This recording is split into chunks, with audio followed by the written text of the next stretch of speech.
오늘은 2021년 6월 20일 오순절 후 넷째 주일입니다. 이 시간 하나님 앞에 신령과 진리로 감사의 예배를 드리겠습니다.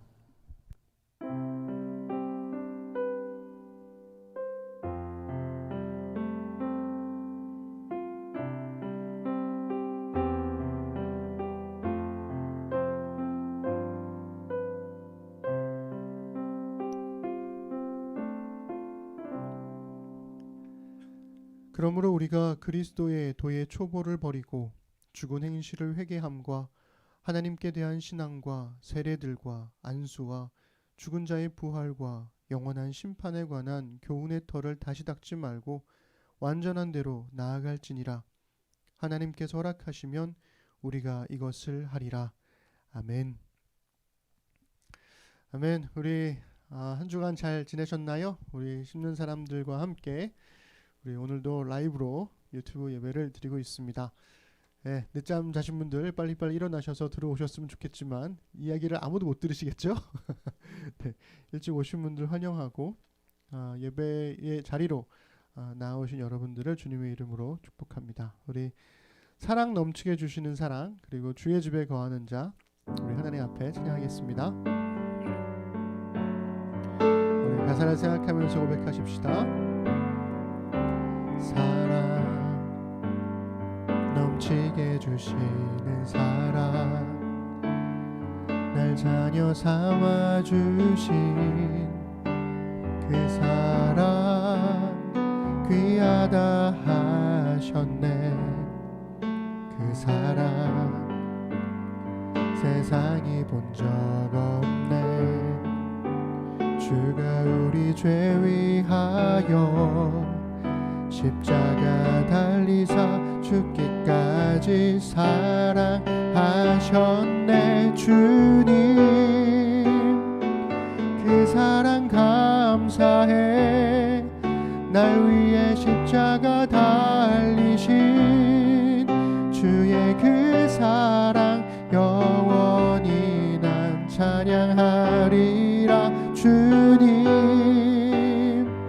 택하심 감사해. 날 자녀 삼으신 주님, 오 예수님 찬양하리 영원토록. 우리 처음부터 한 번 더. 사랑 넘치게 주시는 사랑, 날 자녀 삼아 주신 그 사랑 귀하다 하셨네. 그 사랑 세상이 본 적 없네. 주가 우리 죄 위하여 세상 달리사 죽기까지 사랑하셨네. 주님 그 사랑 감사해. 날 위해 십자가 달리신 주의 그 사랑 영원히 난 찬양하리라. 주님 택하심 감사해. 날 자녀 삼으신 주님, 오 예수님 찬양하리 영원토록. 사랑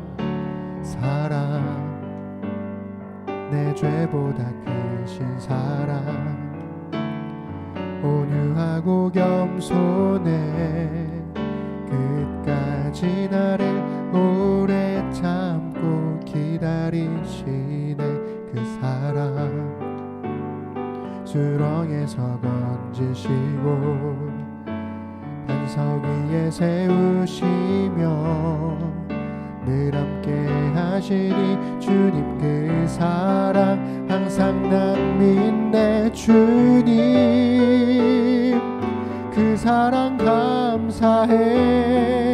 날 위해 십자가 달리신 주의 그 사랑 영원히 난 찬양하리라. 주님 택하심 감사해. 날 자녀 삼으신 주님, 오 예수님 찬양하리. 영원토록 넓고 크고 높고 깊은 날 향한 끝없는 사랑, 넓고 크고 깊은 날 향한 끝없는 사랑. 주님 그 사랑 감사해. 날 위해 십자가 달리신 주의 그 사랑 영원히 난 찬양하리라. 주님 택하심 감사해. 날 자녀 삼으신 주님, 오 예수님 찬양하리. 영원토록 그 사랑 감사해. 그 사랑 감사해. 그 사랑 감사해.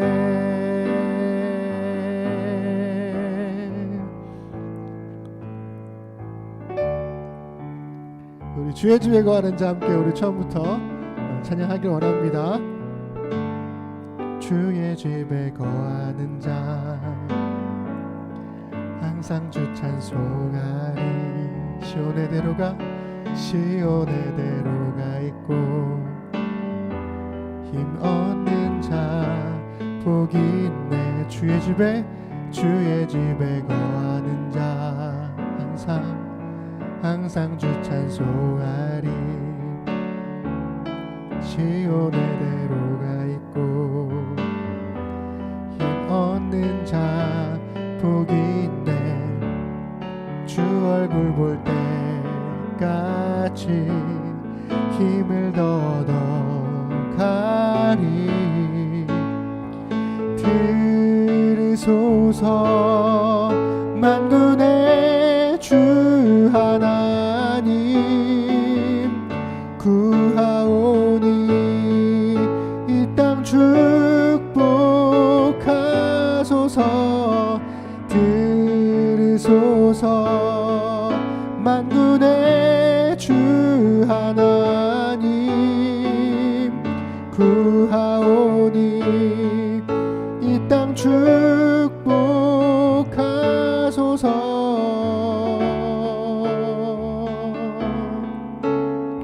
우리 주님의 집에 거하는 자들에게 주시는 은혜를 찬양합시다.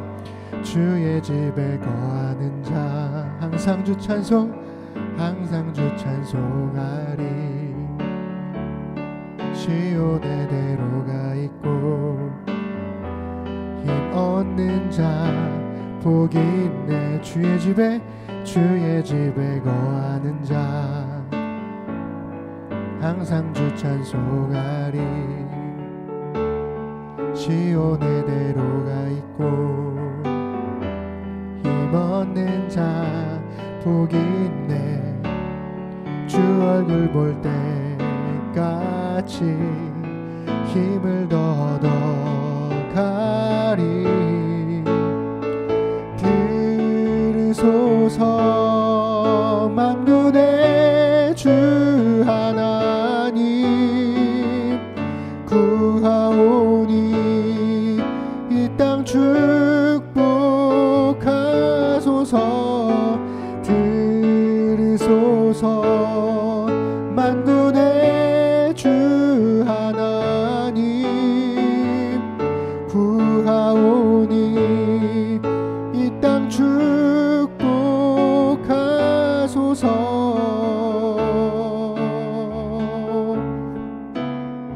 우리 주의 거룩하심을 찬양하십시다.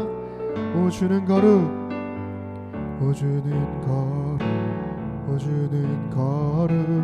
거룩하신 주님. 오 주는 거룩, 거룩하신 주. 오 주는 거룩, 오 주는 거룩, 거룩하신 주님. 오주는 거룩 거룩하신 주님 들으소서 만군의 주 하나님 구하오니 이 땅 축복하소서 들으소서 만군의 주 하나님 구하오니 이 땅 축복하소서.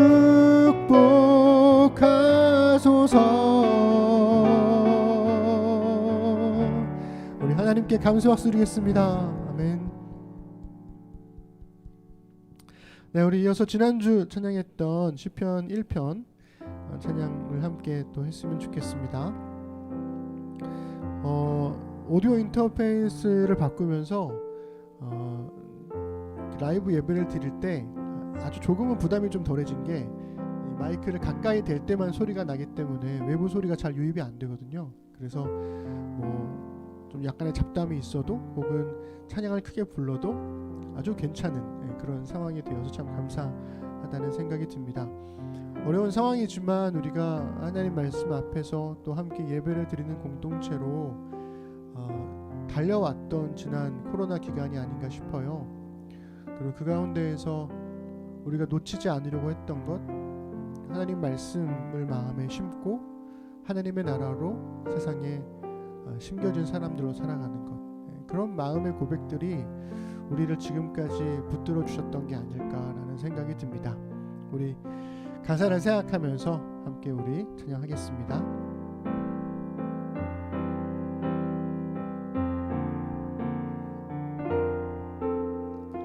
복이 있는 사람은 악인의 길을 쫓지 않으며 오직 여호와의 율법을 주야로 묵상하는도다.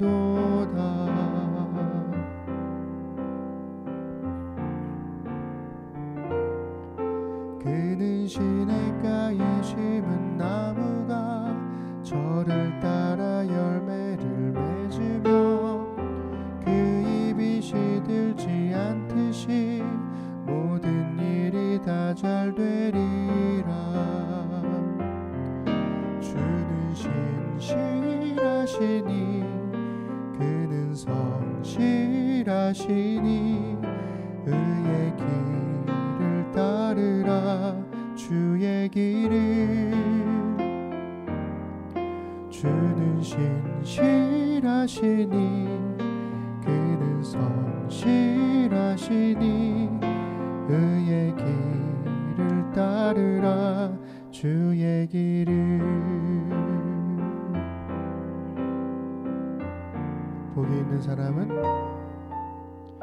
복이 있는 사람은 악인의 길을 쫓지 않으며 오직 여호와의 율법을 주야로 묵상하는도다. 주는 신실하시니 주는 신실하시니 그는 성실하시니 의의 길을 따르라. 주의 길을 주는 신실하시니 그는 성실하시니 의의 길을 따르라. 주의 길을. 우리 한 번 더. 주는 신실하시니 주는 신실하시니 주는 성실하시니 의의 길을 따르라. 주의 길을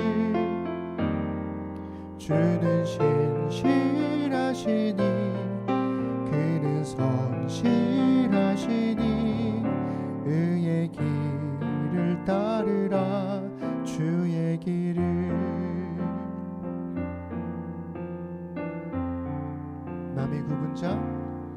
마음이 굽은 자 그렇지 않으니 바람에 모두 흩어지리라. 주는 신실하시니 공의의 하나님이시라. 아멘. 참 언제 불러도 좋네요. 네. 우리 마지막으로 온 세상 향한 이란 찬양 우리 함께 할 건데요. 세상을 향한 하나님의 끝없는 사랑, 또 그 사랑으로 인해서 우리가 영생을 얻을 수 있다는 그 믿음. 세상이 어떠해도 또 교회가 어떠해도 하나님의 이 사랑은 변함이 없어서 여전히 모든 사람들에게 열려 있음을 우리가 고백하는 마음으로 함께 찬양하십시다. 온 세상 향한 아버지의 깊고도 끝없는 사랑아, 들보내사 믿는 자마다 영생을 얻게 하심이라.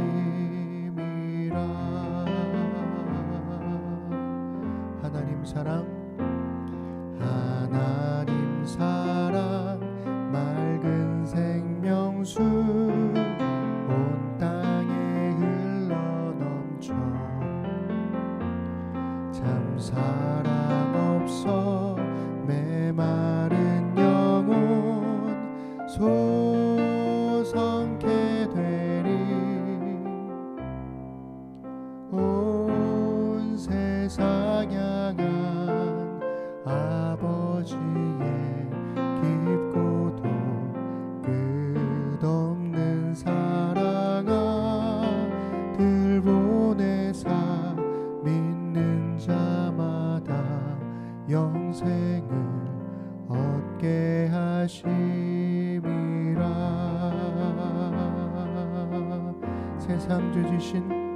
세상 죄 지신 어린 양 예수 온 땅에 들리실 때, 참 생명 없어 억눌린 백성 자유케 되리. 온 세상 향한 아버지의 깊고도 끝없는 사랑아, 들보내사 믿는 자마다 영생을 얻게 하심이라.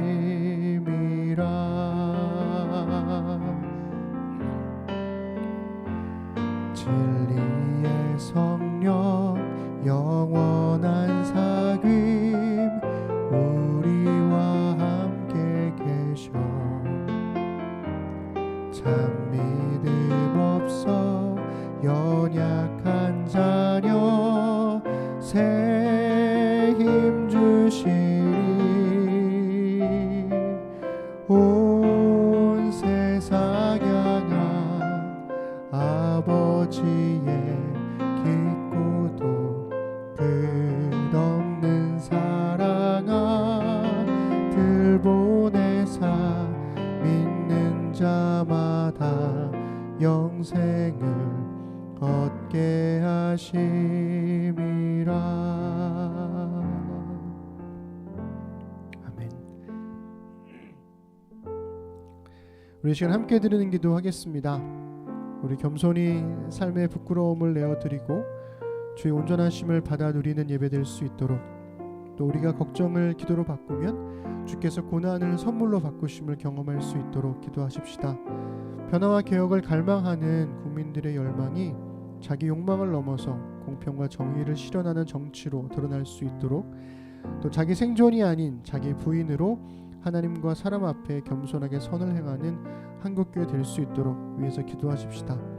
미얀마의 군사정권에 대항하기 위한 국민통합정부 NUG의 활동이 민주화의 결실을 맺을 수 있도록 위해서 기도해 주시고요.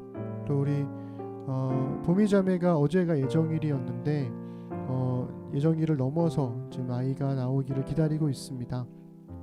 순산할 수 있도록 또 소식이 잘 들려와서 유도분만 화요일까지 나오지 않으면 이제 유도분만을 하려고 계획을 하고 있다고 얘기 들었는데요. 그 전에 우리 아이 잘 나올 수 있도록 위에서 기도해 주시고, 또 그렇지 않더라 하더라도 건강한 출산할 수 있도록 기도해 주시면 좋겠습니다. 우리 지난주에 함께 기도해 주셔서 감사하게도 지하자매 어머님 혈소판 수치가 좀 올라가서 일단 급하게 수술은 하지 않는 걸로 되었다고 합니다.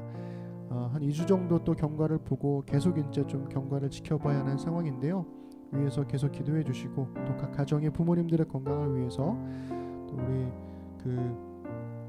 정민 형제 어머님도 그렇고 각 가정에 또 제가 미리 말씀 못 드린 사람들이 있다면 그들을 위해서도 함께 기도해 주시면 좋겠습니다. 이 시간 우리 함께 마음 모아 소리내어 기도하겠습니다. 전능하신 아버지 하나님, 겸손하게 주님께 우리의 마음을 고백하며 하나님의 돌봄과 은혜를 구합니다. 하나님, 우리의 삶의 부끄러움들을 주님 앞에 내어드리게 하시고, 또 주의 온전하심을 받아 드릴 수 있는 예배 될 수 있도록 하나님 인도하여 주옵소서. 우리가 걱정을 주님께 기도로 바꾸면 주님께서 고난을 선물로 바꾸실 것임을 믿음으로 경험하게 하시고, 그 믿음을 따라 살아갈 수 있도록 인도하여 주옵소서. 변화와 개혁을 위해서 우리가 하나님 앞에 기도하고 있습니다. 변치 않으시는 주님의 사랑과 은혜를 붙잡게 하시고, 신실하게 주님을 따라 살아갈 수 있는 믿음의 고백을 이룰 수 있도록 주님 인도하여 주옵소서. 또한 공평과 정의를 실천하는 정치로 드러나도록 하나님 함께 해주시고, 무엇보다 우리 한국교회가 자기 생존을 위해서가 아니라 자기 부인을 함으로써 하나님과 사람 앞에 겸손하게 선을 행하는 한국교회 될 수 있도록 인도하여 주옵소서. 나라가 늘 최선을 다해서 변화의 과정을 거쳐가려고 하지만 그럴 때마다 국민들이 몸살을 앓을 때가 참 많습니다. 그럼에도 불구하고 하나님께서 선한 길로 우리를 이끌어 주시기를, 모든 악함들을 주님께서 선으로 바꿔주시기를 간절히 소망합니다. 미얀마의 군사정권에 대항하기 위한 국민통합정부의 활동이 민주화의 결실을 맺을 수 있도록 그 땅에 피 흘린 하나님 민주화의 헌신들을 기억하여 주시고, 다시금 평화가 찾아올 수 있도록 주님 붙들어 주옵소서. 주님, 우리 보미자매가 건강하게 출산할 수 있도록 도와주십시오. 몸과 마음이 약해지지 않도록 도와주시고, 어떤 길을 가든 하나님께서 하나님 건강하게 출산할 수 있기를 붙들어 주신다는 믿음을 갖도록 도와주시며, 그 믿음을 가지고 살아갈 수 있도록 주님 인도하여 주옵소서. 라온이가 태어나기를 우리가 간절히 또 바라고 또 기다리고 있습니다. 돌볼 우리 찬민 형제와 또 우리 가온이 주님께서 지켜주시고, 또 이어서 또 출산을 하게 될 우리 세미자매와 세미자매의 가정에도 하나님의 복과 은혜를 그리고 건강으로 지켜주심을 주님 간절히 소망합니다. 지하자매 어머님의 혈소판 수치를 회복하심을 감사드립니다. 아직 가야 할 길이 멀지만 그러나 주님 계속해서 건강관리 잘 하실 수 있도록 도와주시고, 우리도 또한 지속적으로 기도하도록 주님 인도하여 주옵소서. 우리 정민 형제 어머님의 건강도 지켜주시고, 또 각 가정마다 우리가 품어야 할 부모님들이 계십니다. 시간이 흐르고 나이가 들어가시고 몸이 약해지시면서 여기저기 아픈 곳들이 생겨나게 되는데, 그럴 때마다 우리가 마음이 참 어렵습니다. 주님, 오직 의지할 곳은 주님밖에 없으니 기도를 들어주시고 은혜 베풀어 주옵소서. 오늘도 함께 예배 자리로 나아오는 우리의 기도를 받아주시고, 하나님 우리의 기도에 선하신 응답하심이 있기를 간절히 소망하며 기도드립니다. 우리 주님께서 가르쳐주신 기도를 함께 하겠습니다. 하늘에 계신 우리 아버지, 아버지의 이름을 거룩하게 하시며 아버지의 나라가 오게 하시며 아버지의 뜻이 하늘에서와 같이 땅에서도 이루어지게 하소서. 오늘 우리에게 일용할 양식을 주시고 우리가 우리에게 잘못한 사람을 용서하여 준 것 같이 우리 죄를 용서하여 주시고 우리를 시험에 빠지지 않게 하시고 악에서 구하소서.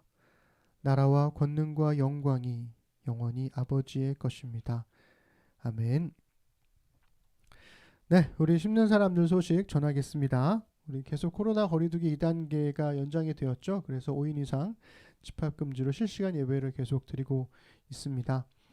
말씀 묵상 시즌 5번째 시즌 11개 이상이 진행 중에 있습니다. 이제 10회 2주가 벌써 됐네요. 아주 흥미진진한 솔로몬에 관한 이야기들을 많이 접하게 되는데요. 함께 들어오시고 또 사순절대랑은 또 다른 느낌의 자막들도 들어가 있고 하니까요. 많이 들어오셔서 함께 말씀과 더불어 사셨으면 좋겠습니다. 아까 우리 기도했지만 어제가 사실은 예정일인데 뭐 예정일 전후로 아이를 출산하는 경우들이 많으니까요. 근데 이제 유도분만을 하기보다는 아무래도 그냥 자연스럽게 나오는 게 더 좋으니까 우리 위해서 기도해 주시고, 또 그렇지 않다 해서 뭐 불안해하거나 그러지 않도록 우리 보미자매를 위해서, 또 찬민 형제와 가온이를 위해서, 또 라온이를 위해서 계속 기도해 주시면 좋겠습니다. 조마조마할 것 같아요. 언제 나올까? 네. 상반기 마지막 나눔 사역, 우리 지난주에 투표해 주셔서 운영위에서 부천 CLC 청소년 쉼터의 매트리스 교체를 위한 후원을 마쳤습니다. 이후에 이제 뭐 사진이랄까 이런 것들이 오게 되면 여러분들께 또 알려드리도록 하겠습니다. 마음을 모아주신 우리 교우들께 다시 한번 감사의 마음을 전합니다. 돌아오는 토요일에는 2021년 두 번째 온라인 미팅이 있을 예정입니다. 그리고 구체적인 일정은 주주 운영위에서 공지할 건데요. 여러 가지 그 주제를 선정하는 문제, 또 그리고 포스터라고 해야 되나? 하여튼 그런 것들도 작업을 해야 돼서 좀 시간이 걸리고 있습니다. 기다려 주시고, 토요일날 아마 저녁 때쯤 8시나 그 전후로 아마 할 것 같긴 한데요. 기도해 주시고 함께 해주시면 또 오랜만에 얼굴도 보고 소식도 들려주시고, 또 우리 보고 싶은 우리 기쁨이 그리고 어쩌면 그때는 라온이도 볼 수 있을지는 모르겠지만 어쨌든 기다려 보도록 하겠습니다. 그리고 우리 아이들 뭐 산이, 설아, 설연이, 가온이, 또 우리 가을이 다 보고 싶으니까요. 얼굴 보여주시면 좋을 것 같고, 우리 교우들도 마찬가지로 들어와 주시면 감사하겠습니다. 소식제는 올리지 않았지만 이 같은 날 26일날 그 느현 목회자들 정기 모임이 또 원래 모임이 또 낮에는 있습니다. 그래서 저는 온라인으로 또 참여하게 될 건데요. 위에서 또 기도해 주시면 좋겠습니다. 네, 우리 기쁨이가 우리 조리원 생활을 마치고 주중 목요일에 이제 집에서 목요일부터 지내고 있습니다. 쉽지 않은 육아의 과정을 잘 감당할 수 있는 지훈 부부가 될 수 있도록 또 기쁨이가 건강하게 자라도록 기도해 주시고요. 어저께인가 그저께인가 제가 받은 사진인데 어쩜 이렇게 신생아가 이렇게 똘망똘망하게 눈을 뜨고 있는지 모르겠어요. 위해서 기도해 주시면 좋겠습니다. 또 아까 우리 지하자매 어머님을 위해서 기도했지만 혈소판 수치가 조금은 올라가서 다행히 수술은 멈췄지만 이렇게 의사들이 보기에는 이렇게 회복 단계다 이렇게 보기에는 좀 무리가 있나 봐요. 그래서 계속 이제 2주마다 확인하면서 경과를 지켜보게 되는 것 같습니다. 함께 기도해 주셔서 감사드리고 또 앞으로도 계속 기도해 주시면 좋겠습니다. 느헤미야 교회협의회에서 8월 14일 15일에 우리 하나의 교회에서 연합수련회를 준비 중에 있으면서 이제 각 교회들마다 공문을 보내서 이제 참여 여부를 묻고 있습니다. 사실은 2주 전에 연락이 왔었는데 여러 가지로 좀 경황이 없어서 답신이 좀 늦었는데요. 참여 여부에 관한 교우들의 의견을 좀 묻게 됩니다. 저희 교회 뭐 상황이 좀 애매하긴 해요. 왜냐면 계속 출산하는 가정들도 많고 저희 또 예배도 이렇게 온라인으로 드리고 있으니까 하여튼 뭐 여러 가지로 좀 고민이 생기지만 그래도 여러분들의 의견을 좀 묻고 싶으니까요. 여러분들 의견 모아주시면 감사하겠습니다.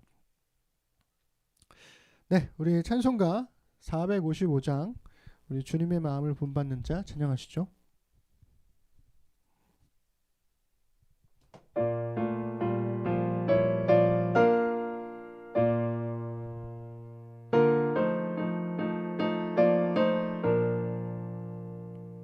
주님의 마음을 본받는 자 그 마음에 평강이 찾아오면 험악한 세상을 이기림이 하늘로부터 임함이로다. 주님의 마음 본받아 살면서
주 예수 세상에 다시 오실 그날엔 무성도 변화하여 주님의 빛나는 그 형상을 다 함께 보며 주 찬양하리.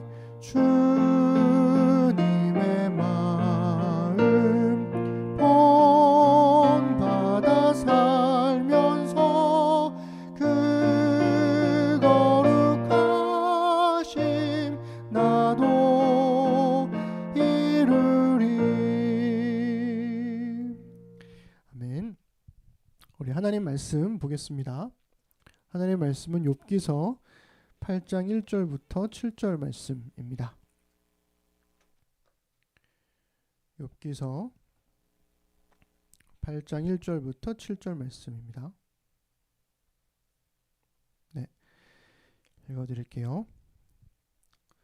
수아 사람 빌닷이 대답하여 이르되 내가 어느 때까지 이런 말을 하겠으며 어느 때까지 내 입의 말이 거센 바람과 같겠는가. 하나님이 어찌 정의를 굽게 하시겠으며 전능하신 이가 어찌 공의를 굽게 하시겠는가. 내 자녀들이 주께 죄를 지었으므로 주께서 그들을 그 죄에 버려 두셨나니 내가 만일 하나님을 찾으며 전능하신 이에게 간구하고 또 청결하고 정직하면 반드시 너를 돌보시고 내 의로운 처소를 평안하게 하실 것이라. 내 시작은 미약하였으나 내 나중은 심히 창대하리라. 아멘. 네, 오늘은 회개가 필요합니다 라는 제목으로 하나님 말씀을 나누도록 하겠습니다. 네, 잘 지내셨나요? 네, 보고 싶고 그립고 여러 가지 마음들이 들긴 하지만 뭐 현실이 그러니 어쩔 수 없는 것 같고 하여튼 매주 그런 마음으로 살게 되는 것 같습니다. 지금 놀자는 또 이제 시스템들이 약간 좀 변화 단계에 있어가지고 스피커도 바꾸고 뭐 건반도 건반은 그대로구나. 그다음에 믹서기도 바꾸고 이런 와중이어서 약간 좀 오늘 세팅할 때 약간 어려움이 있었지만 그래도 뭐 크게 무리 없이 다행히 예배가 진행될 수 있어서 감사하다는 생각이 듭니다. 어쨌든 예배에 와주신 여러분들께 정말 감사드리고 또 이렇게라도 얼굴을 보며 하나님 말씀 나눌 수 있어서 감사하다는 생각이 듭니다. 네, 회개가 필요합니다라는 설교를 오늘 하려고 하는데 자꾸 딴 얘기를 하고 있네요. 네, 정의 중독이라는 단어가 있습니다. 제가 최근 저의 뇌리에 굉장히 깊이 박힌 그런 단어인데요. 이 말은 그 책 제목이기도 해요. 그러니까 일본의 뇌과학자인 나가노 노부코라는 이 뇌과학자가 이 뇌과학을 바탕으로 한 이 현대 사회를 진단한 책의 제목 이름이기도 합니다. 그러니까 제목만 딱 들어도 이 책이 어떤 내용이겠구나 대충 알 수가 있죠. 그러니까 이 책은 이 나가노 노부코라는 사람이 뇌과학을 바탕으로 현대 사회가 정의 중독에 빠져 있다. 그거를 이제 일본인이니까 일본 사회를 중심으로 해서 나름의 일본인의 시각으로 일본 사회를 바라보고 진단하고 있는 거죠. 그런데 그 진단함이 일본 사회 못지않게 우리에게도 시사하는 바가 있다는 생각이 듭니다. 그러면서 그가 이렇게 이야기를 합니다. 우리 정의 중독을 정의한 그의 말을 함께 읽어보시죠. 타인에게 정의의 철퇴를 가하면 뇌의 쾌락 중추가 자극을 받아 쾌락 물질인 도파민이 분비된다. 이 쾌락에 한번 빠지면 쉽게 헤어나지 못하며 항상 벌할 대상을 찾아 헤매고 타인을 절대 용서하려 하지 않는다.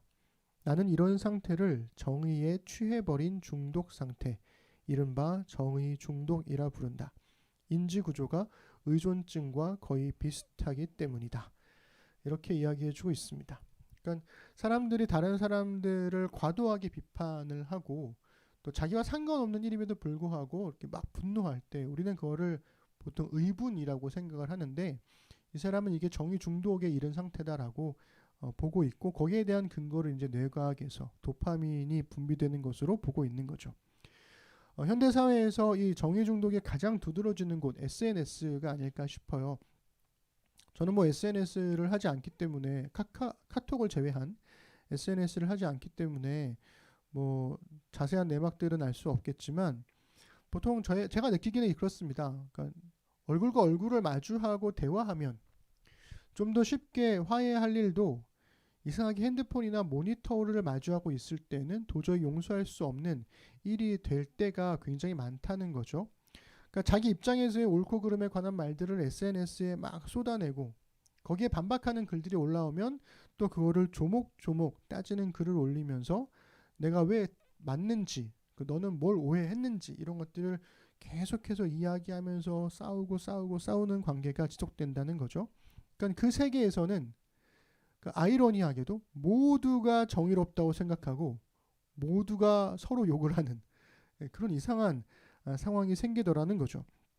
근데 제가 저희 마음속에 이 정의 중독이라는 말이 깊이 박힌 이유는 오늘날 비교적 진보적인 가치를 가지고 있는 교회들이 빠져 있는 함정을 잘 보여주는 말이 아닐까라는 생각이 들었기 때문에 그래요.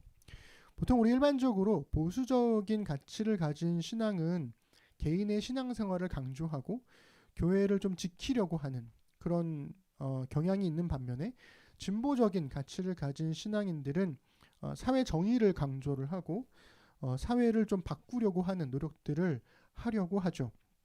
그러니까 좀 더 단순화해 보면 보수는 내부에 좀 집중을 하고 진보는 외부에 집중을 하는 경향이 있습니다. 당연히 둘 중 하나만 가질 수는 없는 거고요. 교회라면 둘 다 필요한 가치이고 모든 공동체는 두 가지 다를 강조해야 된다고 생각을 해요. 그래서 제가 꽤 오랜 시간 전부터 저 나름의 그 모토라고 해야 되나요? 개인적인 그런 가치를 저는 이렇게 정의했었습니다. 아마 여러분들도 들어본 적 있으실 텐데요. 사랑을 할 때는 정의롭게 해야 하고 정의를 말할 때는 사랑으로 해야 한다. 이게 제가 왜 이런 생각을 했냐면 보수적인 가치를 가진 교회들에서는 사랑을 정말 열심히 사랑을 하는데 정의롭게 하진 않아요. 그러니까 우리 편이면 다 괜찮은 거예요. 그러니까 은혜로 다 덮고 뭐 이런 식으로 생각을 한다는 거죠. 그래서 사랑을 정말 잘하는데 정의롭게 사랑하지는 않고 불의한 사랑을 하는 경우가 많아요. 근데 반대로 진보적인 가치를 가진 교회들에서는 다른 사람들을 향해서 다른 교회들을 향해서 정의를 막 얘기를 하는데 근데 그 정의를 어떻게 말로 하냐면 분노로 쏟아낼 때가 많아요. 근데 우리가 오해하는 것 중에 하나가 예수님께서 바리새인들을 향해서 분노로 정의를 말하셨는가? 이거는 좀 생각해 볼 일입니다. 왜냐하면 예수님께서는 바리새인들을 위해서도 십자가에 달리신 거니까. 예수님도 그들에 대한 안타까움이 있으셨기 때문에 어찌 보면 끝없이 그들과 대화하고 끝없이 그들과 논쟁하셨던 거거든요. 그래서 저는 보수적인 교회와 진보적인 교회를 제가 지나오면서 마음에 새기게 된 말이기도 한데 그래서 이 두 가지를 다 강조하는 것, 두 가지를 다 안고 가는 것이 굉장히 중요하다라는 생각이 듭니다. 제 말은 이거예요. 딱 정중앙의 중앙점을 찾아가지고 그거를 유지해야 된다라는 게 아니에요. 때로는 보수적인 가치로 향할 때도 있고 때로는 진보적인 가치를 향할 때도 왔다 갔다 하는 지점이 있다는 거죠. 그런데 저는 그렇습니다. 이 말을 좀 다르게 표현해 보면 보수적인 교회에 필요한 것은 정의라는 이야기가 되고 진보적인 교회에 필요한 것은 저는 회개가 아닐까라는 생각이 드는 거예요. 그러니까 우리 교회를 생각해 보면 비교적 진보적인 교회에 가깝다고 저는 생각을 하는데 하여튼 그렇게 저는 생각을 합니다. 그런데 우리는 하나님의 공평과 정의를 외치고 공평과 정의에 따라서 살려고 노력을 하잖아요. 그래서 우리는 바른 믿음을 갖고 있다고 믿고 있고 오른편에 서 있다고 믿죠. 그런데 문제는 언젠가부터 우리 안에 우리의 삶에 대한 우리의 죄에 대한 회개가 사라진 건 아닐까 하는 그런 걱정들이 생기더라고요. 그러니까 이 걱정은 사실은 부끄럽지만 저의 개인적인 고백이기도 하고요. 내가 회개라는 걸 해본 적이 언제지? 그냥 뭐 살면서 하나님 이건 제가 오늘 잘못했습니다. 좀 용서해 주세요. 이렇게 하는 것도 있지만 정말 그 회개를 위해서 하나님 앞에 막 이렇게 눈물로 기도해 본 기억 되게 오래된 느낌이 드는 거예요. 제 스스로가. 그러니까 우리 생각해 보면 수련회 가서 막 2시간, 3시간씩 넘게 찬양하고 기도하면서 눈물 콧물 쏟았던 경험들이 우리 한 번씩은 다 있잖아요. 특별히 오래 교회 다녔던 분들은. 근데 우리가 어느 순간부터는 그런 회개가 그냥 감정을 쏟아내는 카타르시스였을 뿐이다 라고 하는 비판의 말들을 들으면서 찬양을 부르건 기도를 하건 이런 감정들 자체를 우리가 자제하게 된 건 아닐까라는 생각이 들어요. 그런데 정말 감정을 쏟아낸 것 뿐이었을까를 좀 생각해 보게 되더라는 거죠. 그 안에는 우리의 진심 어린 회개도 있지 않았을까라는 거예요. 저는 그랬던 것 같거든요. 그리고 아마 여러분들도 그러셨을 겁니다. 그때 우리는 정말 진심으로 하나님 앞에 회개하지 않았나요? 어쩌면 종교개혁가들이 카톨릭을 개혁하자고 말을 하면서 성만찬 예전을 함께 다 버렸던 것처럼 우리도 신앙을 개혁하자고 얘기를 하면서 회개라는 것도 함께 잊어버린 건 아닐까라는 그런 걱정이 생기더라는 거죠. 여러분, 마지막으로 회개를 한 적이 언제였을까요? 여러분, 언제이십니까? 저도 잘 기억이 나지 않습니다. 그러니까 내 뜻대로 응답하지 않으신다고 분노할 줄만 알았지 하나님의 뜻대로 살지 못하는 나를 두고 나의 삶을 두고 진심으로 회개한 기억은 좀 희미해지지 않았나라는 생각이 듭니다. 여러분들이 아니라면 어쩔 수 없는 건데 저는 그랬다는 거죠. 예, 정의를 말할 줄만 알았지 정의롭게 살지 못했던 자기의 삶을 돌아보는 거는 잊어버렸던 것 같은 그런 자기 반성을 하게 되더라는 거죠. 그러니까 성공과 정의에 중독된 우리에게 필요한 치료제는 하나님 앞에선 죄인이라는 고백이 아닐까, 그리고 하나님 앞에서의 회개가 아닐까라는 생각이 듭니다. 우리가 최근 몇 주 동안 잘못 해석되어 온 하나님 말씀들을 바르게 이해하기 위한 설교를 쭉 나누고 있잖아요. 오늘 우리가 나눌 말씀은 성경의 맥락의 의미와는 상관없이 사용된 대표적인 구절 욥기 8장 7절입니다. 잘 알고 계시죠? 우리 식당 가도 이렇게 붙어 있고 사업장 가도 붙어 있는 내 시작은 미약하였으나 내 나중은 심히 창대하리라.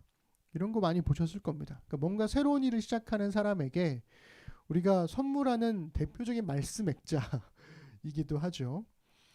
시작이라는 말은 히브리어로 레시트고요. 그다음에 나중이라는 말은 아하리트인데 우리는 그 레시트와 아하리트 앞에 이 괄호 안에 내가 원하는 것을 넣어요. 예를 들면 내 사업의 시작은 미약하였으나 내 사업의 나중은 심히 창대하리라. 혹은 내 연애의 시작은 미약하였으나 내 연애의 나중은 심히 창대하리라. 뭐 이렇게 내 부동산, 너의 소유, 너의 통장 잔고, 나의 자격증 시험, 나의 취업, 나의 유학, 나의 노력 이런 것들을 다 집어넣어서 나의 나중은 심히 창대할 거야 라고 우리가 인용을 해왔다라는 거죠. 그리고 그것을 하나님께서 나에게 주신 말씀이라고 굳게 믿으면서 살아오더라는 겁니다. 저는 이거를 오래전부터 욕망의 괄호 넣기라는 이름으로 불러왔었거든요. 그러니까 우리가 하나님 말씀을 내 욕망 그 사이에다가 괄호를 넣어서 거기에 그 괄호에 내 욕망을 넣고 싶은 것들 다 넣는 거죠. 그런데 욥기서를 읽게 되면 이제 충격적인 사실을 알게 되는 것 중에 하나는 뭐냐면 이 8장 7절이 욥이 한 말도 아니고 하나님이 한 말도 아니라는 거예요. 이 말은 빌닷, 욥의 친구인 빌닷이 욥에게 한 말입니다. 물론 빌닷이 한 말이라고 해서 이 말이 틀렸느냐? 그렇진 않습니다. 오히려 빌닷을 비롯한 욥의 친구들의 여러 말들은 고난당하는 사람을 위로할 때 우리가 흔히 할 수 있는 그리고 진심 어린 말들을 전할 수 있는 최선의 위로가 아닐까라고 저는 생각이 들어요. 그래서 친구들의 말이 전적으로 옳은 것은 아니지만 그렇다고 전적으로 틀린 것도 아니라는 거죠. 친구들은 자신들이 가지고 있는 신앙과 자신들이 가지고 있는 신학으로 욥을 권면하고 설득하려고 했던 겁니다. 그러니 욥이 잘못한 게 아니라고 하는 아주 특수한 상황만 아니었더라면 욥의 친구들이 가진 신앙이야말로 잠언에서 이야기하는 정말 칭찬받을 만한 모범적인 신앙의 말들이라는 거죠. 그러므로 욥기를 읽을 때 우리가 조심해야 될 것 중에 하나는 욥의 친구들을 나쁘게만 보려는 편견을 우리가 좀 버릴 필요가 있어요. 이것도 일종의 정의 중독 중에 하나가 될 수 있겠죠. 욥이 옳다는 걸 알기 때문에 욥의 친구들은 무조건 나쁘다라고 생각해서는 안 된다라는 것입니다. 그래서 왜냐하면 여러분 욥기 읽어보시면 이들이야말로 진짜 친구거든요. 우리 보통 그러잖아요. 어려울 때 함께하는 친구가 진짜 친구라고요. 욥의 친구들을 보시면 고통받는 욥을 위로하려고요. 친구들끼리 약속을 하고 먼 길을 찾아왔어요. 심지어 욥이 고통스러워하는 7일 동안 욥의 그 형체를 알아볼 수 없는 그 모습을 보고 함께 울고 침묵하고 욥이 겪었던 고통을 함께 겪었던 사람들이었습니다. 그리고 욥의 곁에서 머물러 있었죠. 우리 요즘에 뭐 코로나 때문에 그렇기도 하지만 요즘에는 뭐 그 가족 중에 장례가 나도 3일을 함께 뭐 3일장을 함께 있어주는 친구들이 그렇게 많지 않잖아요. 가족들만 있는 경우도 대부분이고 사실은 가족들 경우도 뭐 이렇게 직계 가족들 아닌 이상은 집에 갔다 오기도 하고 막 그러는데 욥은 7일을 함께 있었다는 거죠. 우리 함께 읽어볼까요? 욥기 2장 11절부터 13절입니다. 그때 욥의 친구 세 사람이 이 모든 재앙이 그에게 내렸다 함을 듣고 각각 자기 지역에서부터 이르렀으니 곧 대만 사람 엘리바스와 수아 사람 빌닷과 나아마 사람 소발이라. 그들이 욥을 위문하고 위로하려 하여 서로 약속하고 오더니 눈을 들어 멀리 보매 그가 욥인 줄 알기 어렵게 되었으므로 그들이 일제히 소리질러 울며 각각 자기의 겉옷을 찢고 하늘을 향하여 티끌을 날려 자기 머리에 뿌리고 밤낮 7일 동안 그와 함께 땅에 앉아 있었으나 욥의 고통이 심함을 보므로 그에게 한마디도 말하는 자가 없었더라. 아멘. 그러니까 이 말씀만 딱 봐도 욥의 친구들이 얼마나 신중하려고 노력했는지 그리고 이 욥이라는 친구의 곁에서 얼마나 심정적으로 위로하고 싶어 했는지 그 진심을 들여다볼 수 있다는 거죠. 그래서 어떤 사람들은 욥의 친구들이 고통받는 욥의 곁에서 자기들끼리만 막 이야기를 했다면서 욥의 친구들을 폄하하기도 하지만 본문 어디에도 그런 부정적인 뉘앙스는 보이지 않습니다. 그래서 욥기를 읽을 때는 욥의 친구들에 대한 평가를 최대한 뒤로 물려야 한다고 전 생각을 해요. 왜냐하면 욥과의 긴 대화 속에서 욥과 친구들 모두 감정과 태도가 변해가기 때문에 그렇습니다. 그러면 이제 빌닷의 말이기 때문에 잘못된 게 아니라고 하면 이 욥기 8장 7절은 뭐가 문제일까? 이 아까 말씀드렸지만 이 8장 7절을 문맥을 전혀 고려하지 않은 욕망적 읽기이기 때문에 문제가 된다라는 거죠. 본문을 이해하려면 이 8장 7절을 이해하려면 전체를 우리가 다 읽어보면 좋지만 그럴 수는 없으니까요. 전체적인 흐름을 간단하게만 살펴보면 좋을 것 같아요. 먼저 1장과 2장에서는 하나님과 사탄이 서로 대화하는 이야기가 나오고 욥의 탄식으로 이어지게 되죠. 그러면서 3장에서는 욥이 자신이 태어난 것을 저주합니다. 너무나 고통스러웠기 때문에 우리 3장 26절 읽어볼게요. 시작. 나에게는 평온도 없고 안일도 없고 휴식도 없고 다만 불안만이 있구나. 그러니까 그가 얼마나 힘겨웠는지를 보여주는 단적인 말씀이 되는 거죠. 4장 5장으로 넘어가면 이 탄식에 대해서 엘리바스가 욥에게 이야기해 주는 거예요. 그 요약하면 이렇습니다. 옆에 이제 자막이 떠 있을 건데요. 욥아, 네가 고통받던 사람들에게 했던 충고를 잘 생각을 해봐. 너도 이렇게 충고했었잖아. 내가 환상 중에 주님 말씀 들었는데 하나님보다 의로운 사람이 어디 있겠니? 너도 잘 알지 않니? 나라면 하나님을 찾겠어. 이 모든 일을 회복하실 수 있는 분은 하나님밖에 없어. 여러분 이거 틀린 말인가요? 맞는 말이죠. 구구절절 맞는 말입니다. 6장과 7장에 보면 이 엘리바스의 말에 대해서 욥이 대답을 해요. 그리고 하나님께 기도로 이어갑니다. 욥의 말을 요약해보면 이렇습니다. 내 고통은 말이야 상상을 초월해. 근데 나는 아무리 생각해도 하나님 말씀을 거역한 적이 없거든. 나는 지금 누굴 탓하는 게 아니라 그냥 고통을 말했을 뿐인데 왜 그것을 나에게 책망하니? 이건 희망이 없는 고통일 뿐이야. 나는 회복될 가능성이 안 보여. 그러면서 하나님께 기도하죠. 나는 죽게 될 겁니다. 너무 아파서 불평할 수밖에 없습니다. 근데 하나님 왜 나를 이렇게 주목하셔서 이 주목한다는 표현은 나에게 이 고통을 몰아주시냐는 그런 느낌인 거예요. 주님이 날 놓아주지를 않으시니까 차라리 주님이 잠깐만 한눈을 파셔도 내가 숨이라도 쉬겠는데 그러지 않으시니까 나는 죽어갈 수밖에 없습니다라고 탄식을 하죠. 그리고 8장에 이르러서 이 빌닷이 이 욥의 대답과 기도에 대해서 다시금 답변을 합니다. 8장의 내용이 그렇습니다. 오늘 우리가 읽은 본문이었죠. 욥아, 하나님은 그래도 정의로우셔. 네 자녀들이 죽은 건 그들의 죄 때문이야. 여기서 이제 현타가 오죠. 이 친구 이거 뭐 하는 거지? 이런 생각이 들죠. 근데 너에겐 지금 기회가 있어. 지금이라도 하나님을 찾고 그분께 간구하면 회복해 주실 거야.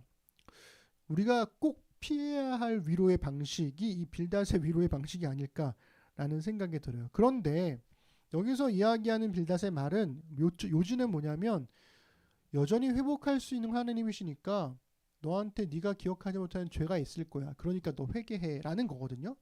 그러면서 마지막에 하는 내용이 8장 7절이에요. 너의 시작은 미약하였으나 너의 나중은 심히 창대할 거야. 이렇게 이야기하더라는 거죠.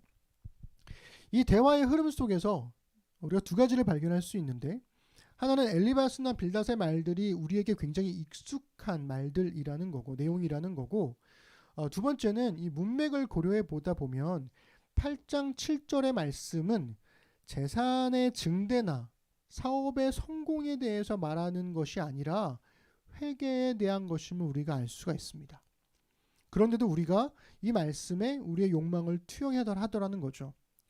그렇게 된 여러 가지 이유 중에 하나는 이제 이 번역의 문제도 있는데요. 6절에 보면 의로운 처소라는 말이 나오는데 이거를 어떻게 번역하느냐에 따라서 느낌이 좀 달라집니다. 그러니까 현대어 성경과 메시지 성경을 보시면 현대어 성경에는 잃어버린 재산으로 메시지도 너의 잃어버린 재산으로 이렇게 의로운 처소를 번역을 했거든요. 그런데 표준세 번역과 개역개정을 보시면 표준세 번역은 경건한 가정을 회복하실 거야 이렇게 얘기하고 그 다음에 개역개정은 내 의로운 처소를 평안하게 하실 거야 이렇게 번역을 했습니다. 이 표준세 번역과 개역개정의 번역이 좀 더 정확하죠. 재물에 대한 이야기가 아니니까요. 그러니까 내 의로운 처소를 평안하게 하실 것이다 라고 번역된 히브리 원문은 살람 네바트 찌드케카라는 말입니다. 이게 실람 네바트, 실람은 우리 샬롬 기억하시죠? 평안을 말하는 거기에서 온 말이고요. 네바트는 거주지를 뜻합니다.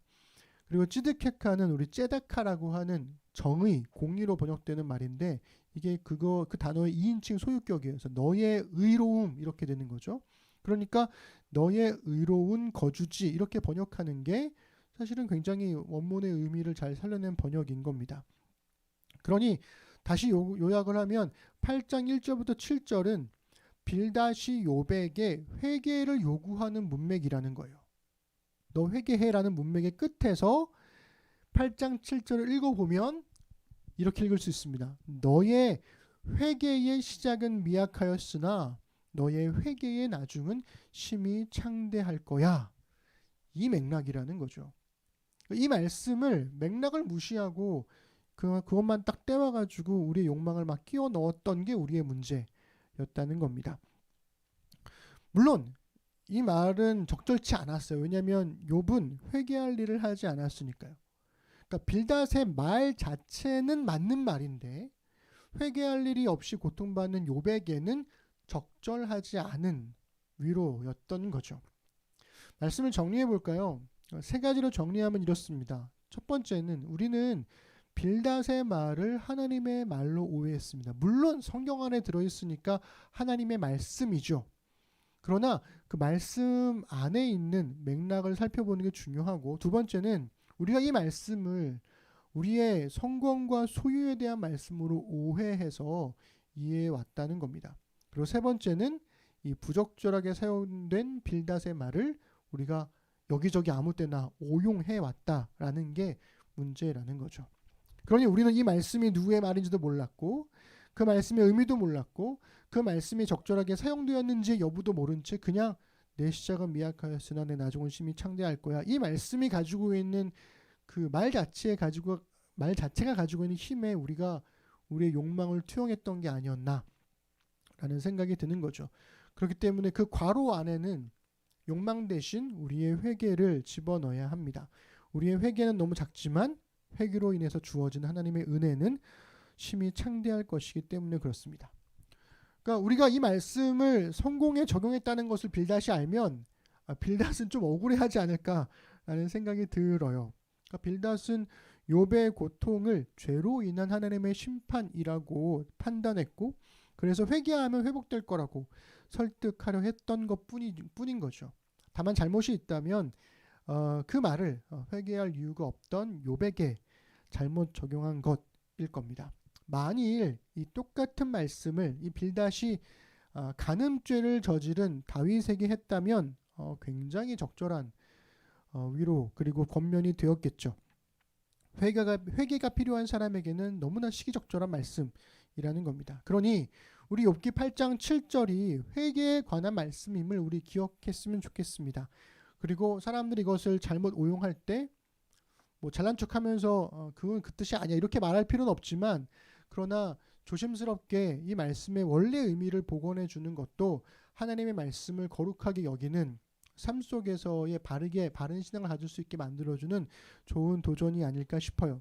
우리의 작은 회개는 언제나 하나님의 거대한 은혜를 불러일으킨다는 것, 그러므로 말씀의 괄호 안에 욕망 대신 우리의 회개를 넣어야 한다는 것입니다. 생각해보면 그렇습니다. 요즘에 우리 알코올 중독자 혹은 마약 중독자, 우리 한국에서는 보기가 좀 드물잖아요. 그런데 오히려 성공 중독자, 정의 중독자는 도처에 널려 있는 것 같습니다. 성공 중독자는 도대체가 겸손할 줄 모르고, 정의 중독자는 도대체가 회개할 줄 모르는 거죠. 그래서 하나님의 말씀조차 자기 욕망대로 읽어버리는 시대가 아닌가라는 생각이 듭니다. 우리는 그렇게 살지 않기를, 그런 신앙을 갖지 않기를 소망해 보는 겁니다. 그러므로 그리스도인들에게는 언제나 회개가 필요합니다. 우리에게는 회개가 필요합니다. 오랫동안 잊어버렸다 할지라도 하나님 앞에서의 미약한 우리의 회개는 언제나 심히 창대한 은혜를 불러일으킬 것이니까요. 우리 마지막으로 우리 한국교회를 생각하면서 또 이런 정의 중독에 빠져 있다고 보여지는 우리 진보적인 교회들을 생각하면서 떠오른 말씀이 계시록 2장 2절부터 5절 말씀입니다. 이 말씀이 어쩌면 우리 시대의 교회들에게 뼈아픈 책망이 아닐까, 그리고 어쩌면 기회가 아닐까라는 생각도 듭니다. 우리 함께 2장 2절부터 5절 읽겠습니다. 내가 내 행위와 수고와 내 인내를 알고 또 악한 자들을 용납하지 아니한 것과 자칭 사도라 하되 아닌 자들을 시험하여 그의 거짓된 것을 내가 드러낸 것과 또 내가 참고 내 이름을 위하여 견디고 게으르지 아니한 것을 아노라. 그러나 너를 책망할 것이 있나니 너의 처음 사랑을 버렸느니라. 그러므로 어디서 떨어졌는지를 생각하고 회개하여 처음 행위를 가지라. 만일 그리하지 아니하고 회개하지 아니하면 내가 내게 가서 내 촛대를 그 자리에서 옮기리라. 아멘. 우리 기도하겠습니다. 하나님, 목회자에게 필요한 것 3가지를 꼽으라면 첫째가 겸손이요, 둘째가 겸손이요, 셋째도 겸손이다 라는 얘기를 들은 기억이 있습니다. 비단 목사만 그럴까요? 모든 그리스도인들에게 해당되는 말이 아닐까요? 정의에 중독되어서 다른 사람들의 불의에는 그토록 분노하면서도 나에게는 은혜를 말하고 사랑을 말하는 우리의 이 얄팍한 기준과 잣대를 주님 회개합니다. 그리고 하나님 앞에 주의 말씀을 따라 살지 못했던 나의 과거를, 나의 삶을, 나의 연약함을 또한 회개합니다. 하나님, 우리가 하나님에 대한 이 처음 마음, 처음 사랑을 잃어버리지 않도록 도와주시고, 그 처음 사랑이 그때처럼 불처럼 뜨겁고 많은 눈물로 채워지는 처음 사랑만큼은 아닐지라도 모양이 다르고 빛깔이 다르고 깊이가 다르고 넓이가 다르다 할지라도 주님은 사랑했던 그 마음만큼은 변함없이 가져갈 수 있도록 주님 인도하여 주옵소서. 우리가 그리스도인으로서 세상을 바꿔나가는 일 당연히 헌신해야 하고 하나님 나라로 이 땅에 세움 받는 것 너무나 필요한 일이지만 그에 앞서서 하나님 말씀으로 우리의 삶을 돌아보고 하나님 앞에 회개하는 것 또한 너무나 필요한 말씀입니다. 우리 심는 사람들이 그러한 길을 이리저리 오가며 양쪽으로 오가며 잘 균형을 잡고 걸어갈 수 있도록 도와주시고 그 신실한 믿음 안에 주와 함께 그리고 심는 사람들과 함께 걸어갈 수 있는 우리가 될 수 있도록 인도하여 주옵소서. 감사드립니다. 예수님의 이름으로 기도드립니다. 아멘. 우리 교회 찬양하시면서 우리 준비된 예물을 하나님께 드리겠습니다.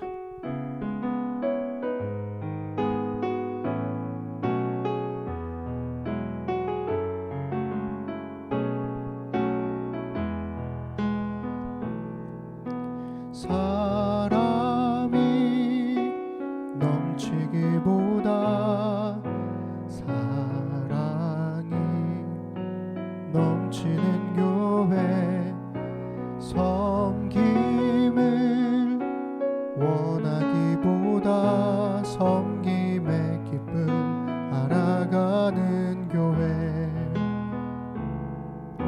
세상이 주목하기보다 주님이 주목하는 교회 화려한 겉모습보다 중심이 주를 향한 교회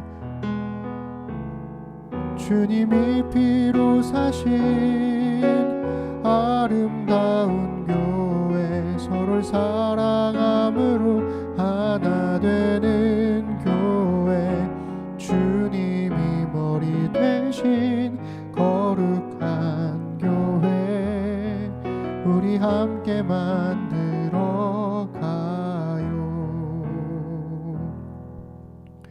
아멘. 우리 사도신경으로 신앙 고백 드리겠습니다. 나는 전능하신 아버지 하나님 천지의 창조주를 믿습니다. 나는 그의 유일하신 아들 우리 주 예수 그리스도를 믿습니다. 그는 성령으로 잉태되어 동정녀 마리아에게서 나시고 본디오 빌라도에게 고난을 받아 십자가에 못 박혀 죽으시고 장사된 지 사흘 만에 죽은 자 가운데서 다시 살아나셨으며 하늘에 오르시어 전능하신 아버지 하나님 우편에 앉아 계시다가 거기로부터 살아있는 자와 죽은 자를 심판하러 오십니다.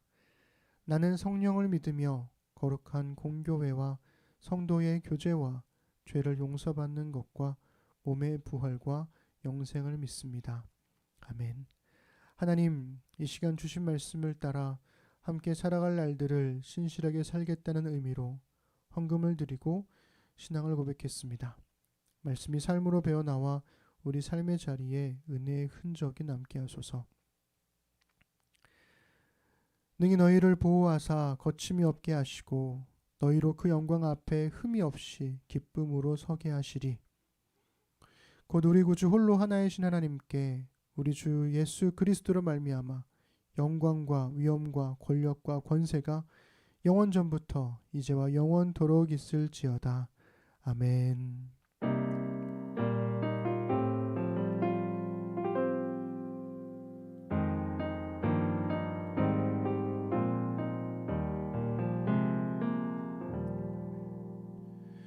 우리 예배를 받으신 하나님께 우리 감사 박수 드리겠습니다. 네, 한 주간도 잘 지내세요.